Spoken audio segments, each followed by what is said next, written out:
अच्छी थी पगडंडी अपनी, सड़कों पर तो जाम बहुत है।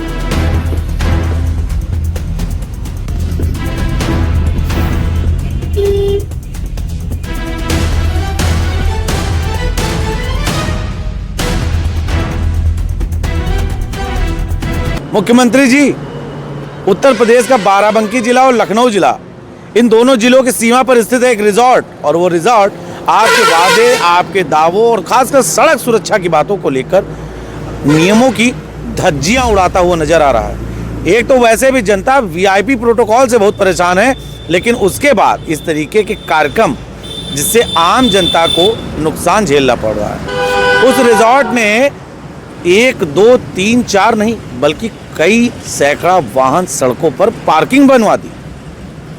तस्वीरें हम आपको दिखाएंगे, क्या है पूरा मामला हम आपको बताएंगे, क्योंकि मुद्दा है जनहित का। मैं हूं नितेश मिश्रा और आप सभी मुझे देख रहे हैं द कैमरा 1999 पर। कैमरे के पीछे हमारे सहयोगी बबलू जमीर।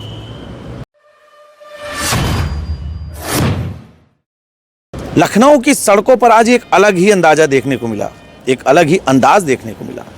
मामला बाराबंकी से भी जुड़ा था, लखनऊ से भी जुड़ा है। बाराबंकी और लखनऊ की सीमा पर एक रिजॉर्ट स्थित है। उस रिजॉर्ट में आज जो तस्वीरें उसके सामने से आई, उस रिजॉर्ट का नाम है गोल्डन ब्लॉसम।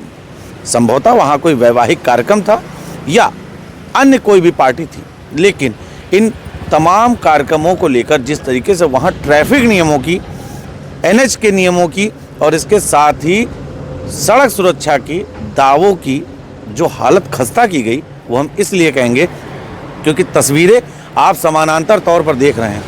लखनऊ से बाराबंकी आते समय सर्विस लेन पर पूरी तरीके से वाहनों का मजमा लगा था। राष्ट्रीय राजमार्ग पर वाहन रेंग रहे थे, और वो भी 1-2 की संख्या में नहीं बल्कि कई सैकड़ों की संख्या में। ये तस्वीरें आप देख रहे हैं। और इसके बाद सोने पे सुहागा तो ये था कि वहाँ पर तमाम ऐसे लोग थे जो रॉन्ग साइड से गाड़ियाँ लेकर भी आ रहे थे, और ये वाहन पार्किंग गोल्डन ब्लॉसम की पर्सनल पार्किंग में नहीं थी, बल्कि ये पार्किंग राष्ट्रीय राजमार्ग पर बनाई गई थी। ये तस्वीरें बता रही हैं कि ये मुद्दा कितना ज्वलंत है। परेशानी 1 या 2 लोगों को नहीं बल्कि कई हजार लोगों को परेशानी हुई। ट्रक उसी सड़क पर रेंगते रहे, और संभवतः यह कहना अतिशयोक्ति भी नहीं होगा कि उस सड़क पर ना मालूम कितनी एम्बुलेंस भी उस समय फंसी रही होंगी। कमाल की बात ये नहीं है, कमाल की बात यह है कि आपको तमाम गुड रिपोर्ट देने वाले आपके अधिकारियों को इसके बारे में कुछ पता ही नहीं था। परिवहन विभाग भी आराम फरमा रहा था, पुलिस विभाग को भी जब हमने सूचना दी तो उन्हें भी ऐसी कोई जानकारी नहीं थी। मामला बाराबंकी के मोहम्मदपुर चौकी का था। मोहम्मदपुर चौकी के पास इस तरीके का जो जाम लगा था, इस तरीके की जो अव्यवस्थाएं थी, उस पर भी कोई पुरसा हाल नहीं था। वहीं अगर बात करें तो हल्का सा ही आगे बढ़ने से वहाँ पर लखनऊ की सीमा शुरू हो जाती है। वहाँ पर भी सर्विस लाइन पूरी तरीके से चौक थी, एक भी वाहन निकलने का रास्ता नहीं था। आतिशबाजी चल रही थी, उत्सव मनाया जा रहा था, लेकिन ये उत्सव ना मालूम कितने लोगों के लिए वो यह विषय बन गया कि उन्हें संकट का सामना करना पड़ा। कहा भी जाता है कि आपका उत्सव किसी को दूसरे को दुख देने वाला नहीं होना चाहिए, लेकिन ये गोल्डन ब्लॉसम है। बताते हैं यहाँ महंगी शादियाँ होती हैं, बड़े बड़े लोग आते हैं, तो क्या बड़े लोगों के लिए यही सारे नियम हैं? ट्रैफिक विभाग, पुलिस विभाग, प्रशासन बड़े लोगों को सहूलियत देता है, छोटे लोगों के ऊपर कार्रवाई होती है। लेकिन शायद सरकार भी ये भूल जाती है कि प्रशासन भी ये भूल जाता है कि मध्यम वर्गीय परिवार ही सबसे ज़्यादा टैक्स भरने में आगे आता है, क्योंकि उसे डर रहता है, उसके ऊपर कार्रवाई की तलवार लटकती है। देखने वाली बात ये होगी कि आखिर इस पूरे दृश्य को देखने के बाद प्रशासन क्या कुछ कार्रवाई करेगा। मुख्यमंत्री जी, आप इस पूरे मामले पर क्या कुछ कार्रवाई करेंगे, क्योंकि ये सीधी चुनौती दी गई है। पूरी सड़क को पार्किंग बना दी गई, वाहन खड़े रहे सड़कों पर। जिस समय हम आकर ये रिपोर्ट कर रहे हैं, उस समय भी हमने जब सूचना प्राप्त की तो वहाँ पर वही स्थिति थी।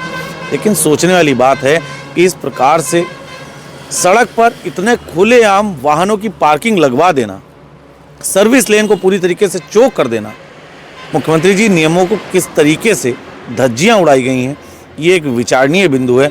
और अगर ऐसे लोगों पर कार्रवाई नहीं हुई तो संभवतः यह एक नज़ीर तो नहीं बनेगी, ये जरूर कहा जाएगा कि छोटों पर कार्रवाई होती है, बड़ों पर नहीं। समय है एकरूपता का वो संदेश देने का, जिस पर ऐसे खासकर ऐसे जो भी प्लेसेस हैं उन पर एक बड़ी कार्रवाई की आवश्यकता है, क्योंकि ये लोग अपनी मनमानी पर उतारू रहते हैं। मनमानी पर उतारू रहने का एक कारण ये भी है कि वो बड़ा रिजॉर्ट है, वहाँ पर बड़े बड़े अधिकारियों, बड़े बड़े नेताओं के फंक्शन होते हैं। तो ऐसे में जाहिर सी बात है, हम समझ सकते हैं कि आखिर कार्रवाई कैसी होगी, लेकिन जनता की मांग यही है।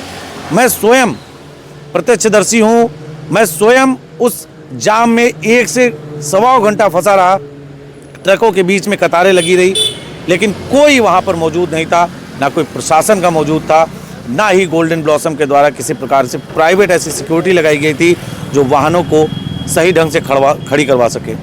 बेतरतीब तरीके से वाहन खड़े थे और कहीं ना कहीं इससे लोगों को परेशानी भी हो रही थी और नुकसान भी हो सकता था।